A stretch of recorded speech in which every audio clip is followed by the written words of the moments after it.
бързо да бягам, всеки път се изморявам и падам, но ставам и продължавам. Следвам пътя си и никога не се предавам. Животът е борба, чак сега го осъзнавам. Състезание до последен дъх, упование, вяра в своя дух, изпитание до върха. Винаги в тебе и страха, всички чувства са преплетени до мига, когато си свободен и смъртта за тебе вече е слуга придворен. Бягай като си отворен, но запомни всичко, бъди отговорен.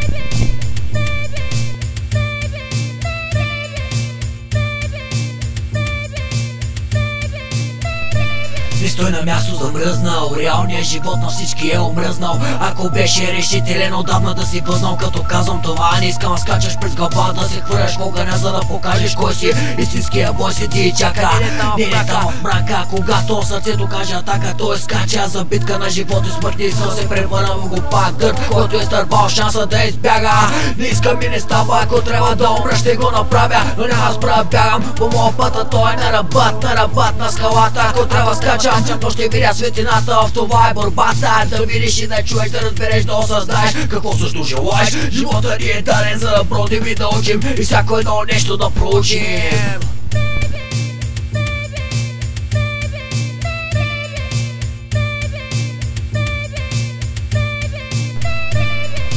Уморих се вече, бягам за последен път, нещо се ми пречи, много е далече. Ще походя малко пеш и с разтворени обятия ще задоволя своя копнеж. С претекст да забавя времето, ще избавя себе си от времето, което тегне върху нас още от самото раждане. И да бягаш и да не, всички сили следвате навсякъде. Но къде отиваш ти, знаеш ли въобще пътя си? Тези улици са абсурдни, бягаш от измислени въображаеми кухли. Всичко е илюзия, не забравяй ти. Няма майка, няма татко, няма приятели, сам си.